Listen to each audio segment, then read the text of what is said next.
Hi guys, and welcome back to my channel. My name is Caitlin, and today I'm going to be telling you all about the brand new 2023 budget binder.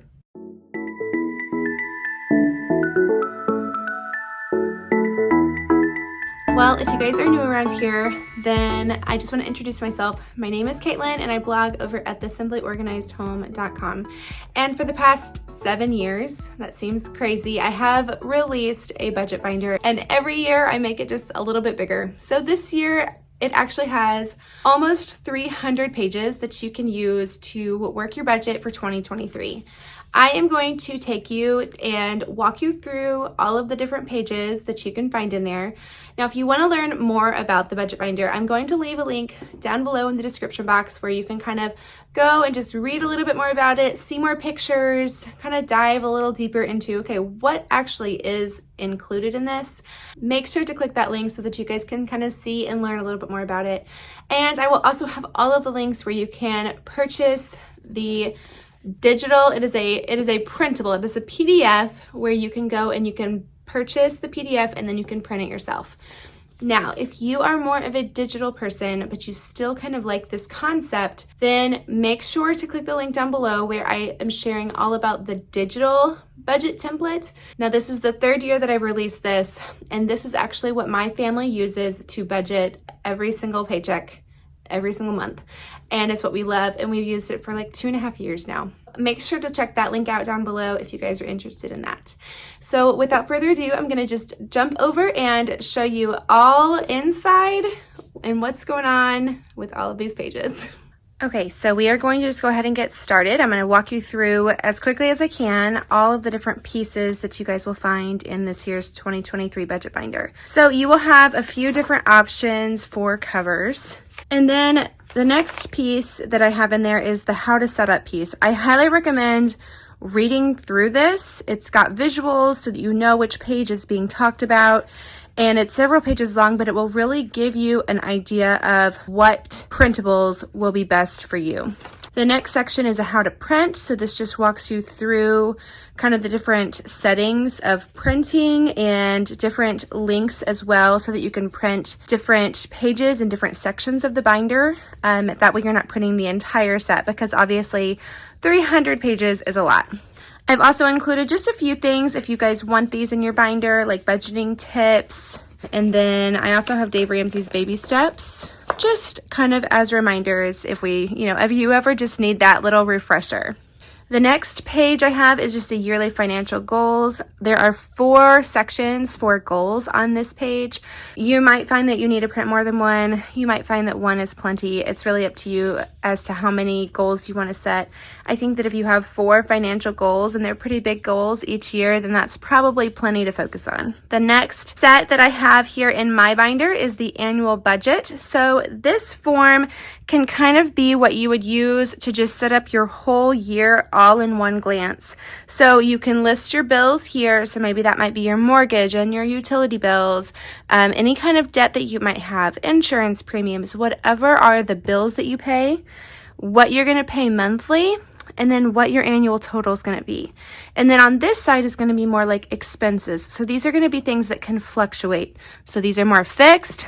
This is going to be more of a fluctuating, and then you can total up how much you're going to spend in each section per month, and then how much you're going to spend on each section for the whole year. Now, what I've done up here is I've set each paycheck. So maybe you budget groceries by paycheck. So if you're paid every other week, you might take out $300 for groceries each paycheck. So you're really going to total that. You're going to multiply that number for the whole year times 26 because you're going to receive 26 paychecks if you're paid every other week. And so these are going to kind of fluctuate based on how you're paid. But this can just give you like an overall snapshot of how much we're spending. And I feel like this can be really eye-opening to us if we are completely unaware of how much money we're spending in different categories. I've also included an annual calendar for the year of 2023, so you can kind of quickly have an at-a-glance calendar.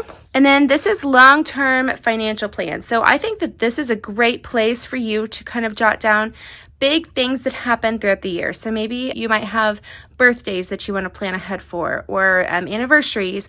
Maybe you have to go to a wedding, property taxes. That was something that we just paid this month. And so that's a big thing for us. And especially if you live in a state that has high taxes, you need to plan ahead for that. And just kind of knowing and jotting those things down in the different months can be very helpful and just a visual reminder. The next section in my binder is the savings section. So here I have my emergency fund spreadsheet. So on this, I would just kind of keep a running total of how much we have in our emergency fund. And anytime we take money out or put money in, I would jot it down on here. And that way you just kind of have an overall view of how much you have in that emergency fund. And it's also a great way for you to keep from pulling from that money unless it's an actual emergency. If you have to jot it down and kind of be accountable maybe to a spouse, that's going to be a lot harder to pull from that emergency fund than it would be if you just want to go shopping. I've also got just a basic savings tracker, so you can kind of label that how you want it and for kind of what category it's for. Maybe you're saving for a car, maybe you're saving for new furniture, whatever it is, you can kind of track your savings on this form. And then we get into the monthly spreads. So for each month, you're going to find 21 different forms. And you're not going to need all of them, so don't freak out. You're just going to need a few. So I have 2 different optional cover pages. And then there are 3 different calendars this year. So there is a calendar, like a vertical calendar, a horizontal calendar, and then a calendar on 2 pages. And each one of the calendars has a section where you can kind of jot down your monthly financial goals. And then the next forms that you're going to find are going to be the budget forms. So this year there are 4 different budget forms. There's a monthly, a twice monthly, a weekly, and then a by paycheck. So let's walk through each one of those. So the monthly budget form is going to be best used if you budget your money and you're paid once a month. If you just want to just do a monthly budget, then I would recommend using this form.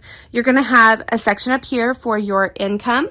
And now there are actually 8 sections instead of 6 this year. So if you have more money coming in, which is always a plus, then you have plenty of space to write all of that down. The next section here is called the off the top. So these are the most important things that we should be prioritizing in our budget. So that's any kind of tithe or charitable giving if you give to your church or any other charitable organizations, your savings, your retirement, and then college savings. Anything else that kind of falls under that savings investment category would go here. Over here is going to be where you're going to work your budget. So I have 2 labels up here, cash envelopes and sinking funds, and we will get those numbers from future forms that I'll talk about here in a minute. But then you're going to just jot down all of your bills for the month. So you're going to say your mortgage, your utilities, any kind of insurance, premiums, any kind of subscriptions, all of that is going to go right here. And then you're going to get a total down here. And then you're going to come over here to the off the top total. You're going to get that from here. The total bills, you're going to get that from over here, and you're going to get an overall total. What's the total? If you add those 2 numbers together, and then you're going to take your total income from up here, how much you made this month, minus your overall total. So that's going to be what you added up these numbers together. And this number should equal 0. And I've got a note down here. If your income minus expenses doesn't equal 0, make adjustments to your budget because this is a 0-based budget. The next form is if you're paid twice a month or bi-weekly, then you might choose to use this form. So this is going to have kind of the same sections. You're going to have your income and your off the top. But then what I've done is I've separated the bills into 2 different sections. So you're going to have the first half of the month bills here and the second half of the month bills here. So you're going to pay this section right here. This first half is going to be paid with the money that you get at the beginning of the month. Then you're going to pay your second half of the month bills here. Now, if you're not paid until the middle of the month, then you might be using money from the previous month to pay this first month's set of bills, right? If you get paid on the 30th, then you're going to have to pay bills that are due on the 1st and the 5th and the 7th. You're going to have to pay all of those bills here, okay? So you're going to have to adjust this to fit your needs. And I'm going to talk a little bit more about that here in just a minute. Again, you're going to do all of your final calculations down here, and you should get 0. This is a 0-based budget. The next one is very similar to the last one, except there's 4 sections for your bills. So you're going to be able to separate your bills by week if you're paid weekly. If you get paid every Friday, you might choose to use this form. And then the last form that could be used for budgeting is the Budget by Paycheck or the Paycheck budget. So if you want to choose to budget your money based on when you get paid, then you're going to use this form. So if you get paid every week, you can still use this form. If you get paid once a month, you can still use this form. If you get paid every other week, you can use this form. All you're going to do is you're going to write down your pay period up here. So your pay period might be April 1st through April 14th. And then you're going to go to your checking account and you're going to get your balance for what is in your checking account after everything has cleared. So this means that any outstanding checks, any bills that you have anticipated being paid before April 1st, you need to kind of deduct those from what your balance is showing right now. You're going to get this balance. Now, this might take a few tries to get it right the first time. And then you're going to jot down all of your income. What is your income coming in from April 1st to April 14th? So you might get paid on April 1st and then not get paid again until April 15th. So you can jot down all of that money that's coming in on April 1st and add that together with your checking account balance plus all of your income from April 1st. And that's going to give you what your checking account balance should be. Then you're going to start subtracting. And you're going to subtract your off the top stuff. So this can be your investments and your college savings, your retirement, your tithe or your charitable giving. All of those are going to be subtracted. And then you're going to get a balance. So this might be $2,000. But then after you've done all of this, you might have $1,500 left. Then you're going to do your sinking funds. So we'll talk a little bit more in depth about sinking funds in just a minute. But your sinking funds are things that you're saving for that don't happen every single month, but you need to be prepared for. So in our case, one of our sinking funds is our property taxes. We pay those once a year. It happens every single year. We can at least get a rough idea of how much that's going to be. So we save a certain amount of money every single month so that we have the money to pay our property taxes. So that might be a sinking fund. And you might have a Christmas sinking fund. Okay, so we'll talk more about that in a minute, but that's going to be your next section that you're going to subtract. So after you've paid your off the top and paid all of your sinking funds, you might have $1,000 left to budget your expenses. And this is going to be any expenses that you incur throughout that pay period. So if you need to buy groceries, if you need to put gas in your car, those are probably definitely obvious ones. You might need to pay your mortgage. You might need to pay some utility bills. You might need to pay an insurance premium. You might need to pay some subscriptions. All of these things are going to be listed. You're going to start subtracting down. So subtract from your checking account balance what it was here, subtract all of these, and then you're going to get a checking account balance that you're going to roll over to the next form, the next pay period that you're going to print a second one up here. So you would have 2 of these maybe for a month. Maybe you would have 4. It's really dependent on how many times you're paid during the month. Okay, so this is a paycheck budget form. This form is set up very similarly to the digital budget template. I will leave a link for that down below. That digital budget template is used on Google Sheets. It's completely on the go. You can download Google Sheets on your phone or your tablet and bring it with you anywhere. So that's nice. You can use it on your computer. You can use it on the go. So you will always have your budget with you. If you are interested in learning more about that, I will leave a link to the video that I share how that is used down below, as well as a link to where you can go and purchase it for yourself. So now I said earlier that we would talk a little bit more about cash envelopes. So this is your cash envelope form. You're going to print one of these for each month.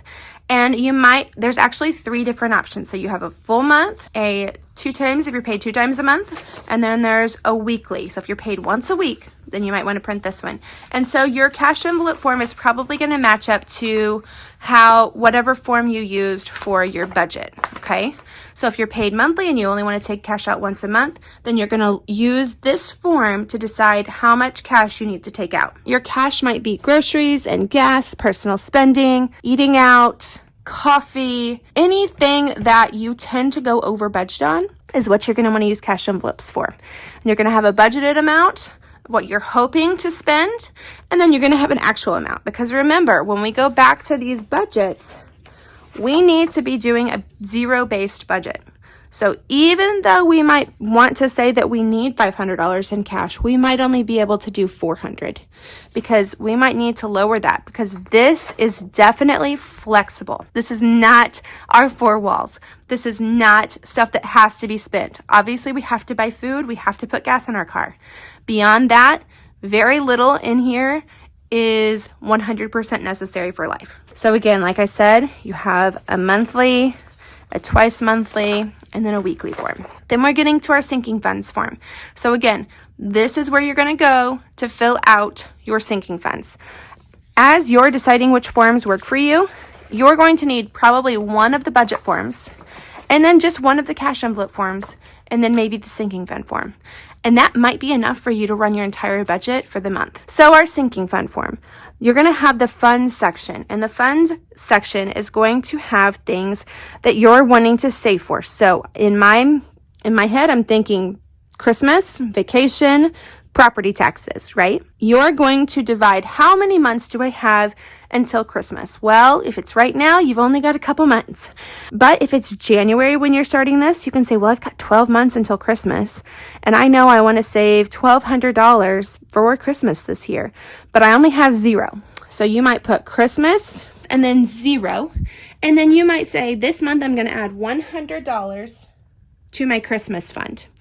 I'm not going to take any out, so at the end of the month, I'm going to say 0 plus 100 minus 0, because I'm not taking any out, would be 100. Now, the really awesome part of this is if you want to start spending money for Christmas in January or February or March, you can start just by subtracting what you spend, and then you're going to get a total of how much you have left. That's where this comes into play really nicely, is if this is a fund where you might be pulling from it just every once in a while, but not all the time. Clothing could be a really good sinking fund. You might be able to add money each month, but subtract just every so often when your family needs clothes. And then you would have a running total of what you have left. This money that you have in the end column is going to roll over to the next month and be your start column here. Okay, so now we did talk about our paycheck budget form. If you're using this form, you're likely not using cash. That's just my assumption. I actually use the digital budget template for our family, and we do not use a ton of cash besides our personal spending. Now, even though I don't use cash, I do want to track our spending in different categories. And those are categories that we're going to have more than one transaction for that pay period. So I'm thinking groceries and gas are two really easy ones to talk about. Or if you go out to eat a lot. So you might label this is going to be your spending tracker. And so you might label groceries, and then you would say, I have $300 for groceries for this pay period. Every time you go to the store, you're going to say, I went to Walmart and I spent $100. So then what I have left is $200. And then the next time I went to Target and I spent $50, and now I have $150 left. And you're just going to keep working your way down until you get to 0 or until the pay period ends.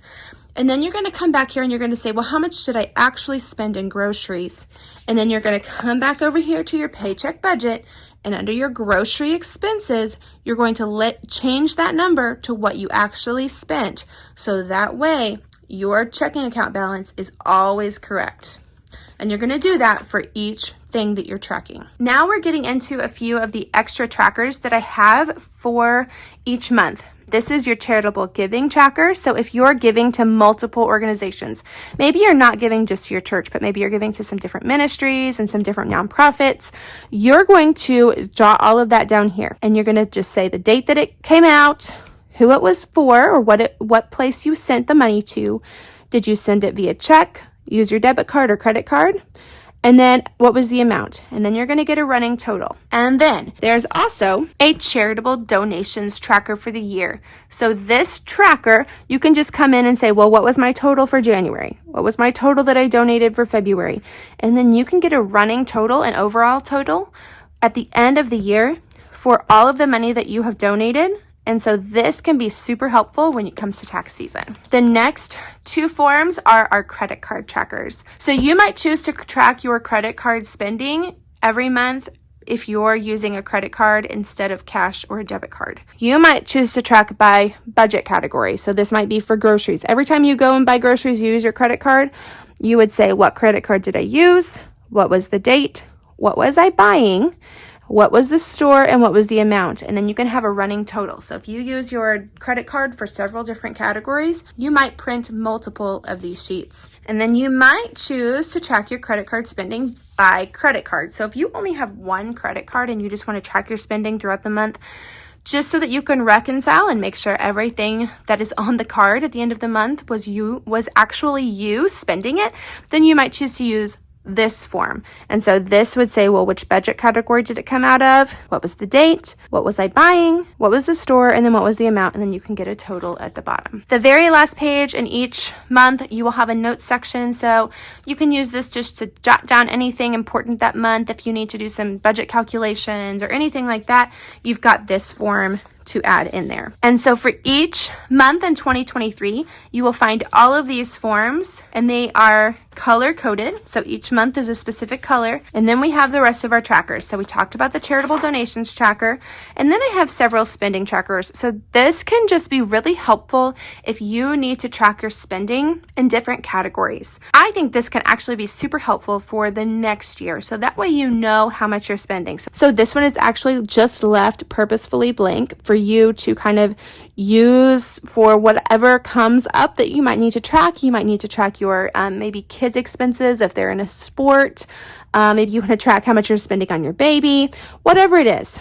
So you had to have action, why you were spending that money, the date, the amount, and then just kind of a running balance of how much you've spent. I have trackers for car maintenance, so you can do one for each one of your vehicles in your home. I have one for pet care, and then one for medical and dental spending. Now we're getting into our debt category. So this is for your outstanding debts.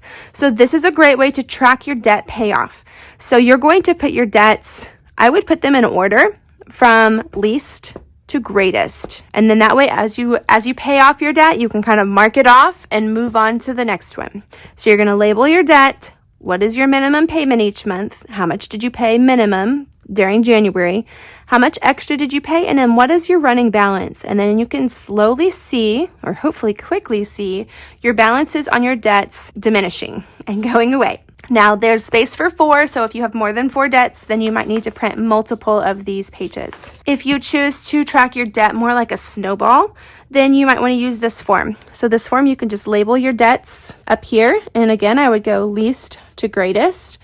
You would track your starting balance. That's what you're going to put up here along the top before January starts. You're going to put how much you paid and then what's your new balance. Now make sure that as you're subtracting these, if you're paying interest, if your starting balance is $100 and you paid $20, your new balance is not $80. It's probably like $85 because you paid interest on that $100. So go into your accounts to get your new balance, and that way you can see really how much you're paying in interest. Sometimes that's really eye-opening and really gets us moving on paying off our debt. This was a requested form that I had last year, and I've just kept it in here. This is a ledger, so if you like to kind of track your money, especially if you have a checking account or a different savings account that you just need to track, just like a ledger that you would find at the bank. That's what this is. So you might do one for each month. You might just use it until it's full and then print another one. So that's just there for you if you need it. The next section is going to be your yearly bill pay checklist. So this is just going to be a really good way to make sure that you're paying off your bills and paying your bills each month. So I would just label your bills over here, and then every time you've paid that bill, just check it off. Now there's a blank version, and then there's one that has kind of the different bills listed for you. So just check it off. That way you can look at the end of the month and say, oh, okay, all of my bills have been paid. The next one is a yearly spending tracker. So this is very similar. You might want to track your spending in certain categories throughout the year. So you might say, I want to track how much I'm spending in groceries. I want to track how much I'm spending in my kids' sports. I want to track how much I'm spending on clothes, whatever the category. And then you're going to just jot down how much you spend each month in that category, and then add up your total over here at the end. Sometimes this is eye-opening and makes us realize that we're overspending in different categories, but it can also be a great tool to know how much we need to set aside for different sinking funds or cash envelopes the next year. Again, I have a blank one, and then I have one with the categories filled out for you, just to give you an idea of which categories you might want to track. The next 2 forms are budget planners. So this is the Christmas budget planner. So this is something you might want to start using right now. So it has a place for you to track your gifts and your spending. It has also sections for you to track all of those things that are not gifts, but definitely come along with Christmas. So Christmas cards, decorations, your gathering supplies, and then any of your miscellaneous items. So sometimes we think, oh, well, we just need $600 to cover Christmas gifts. But sometimes we can forget about these things. Now, these are definitely extras and not 100% necessary. However, if it's something that you plan to spend and want to do, then you need to plan ahead for it. So making sure that you have an idea of how much you want to spend can really help as you're beginning to prepare to save for that. And then the next one is a vacation budget planner, very similar to Christmas. This just kind of separates the different sections: entertainment, food and drinks, lodging and transportation. It gives you a place for where you're traveling to, what's your destination, and then what is your travel dates? When are you hoping to do this? So this can be really eye-opening as well. Sometimes we're like, oh, I can definitely do a vacation for $1,500. But then when we start to jot down all of these numbers, we realize, oh, it's going to be more like $2,000 or $2,500. So just thinking ahead and being prepared before we spend the money. And then finally, I have just an overall notes section if you want to add a few of these to the back of your binder, just in case you need places to jot things down. Maybe you want to track some other things. This is just there for you if you need it. Well, I hope that you guys found that helpful. It kind of gives you a little bit more idea of how the budget binder is set up and how you can use it to work for your family. If you have any more questions, just go ahead and leave a comment and I will try to do my best to answer them. You can also shoot me an email. I will leave my email down in the link below as well as all of the links to all of the things that you can learn more about this year's 2023 budget binder, as well as the 2023 budget template. I am also releasing an updated 2023 home management binder. It is called the Simply Organized Home Binder, and it has 136 printables and all kinds of things for cleaning and organizing. It has health and fitness, it has meal planning and recipe organization, you name it, and it's in there. So I will leave a link to that video as well as a link to learn more about that down below. I hope that you guys have a wonderful day, and I will see you in my next video. Bye, guys.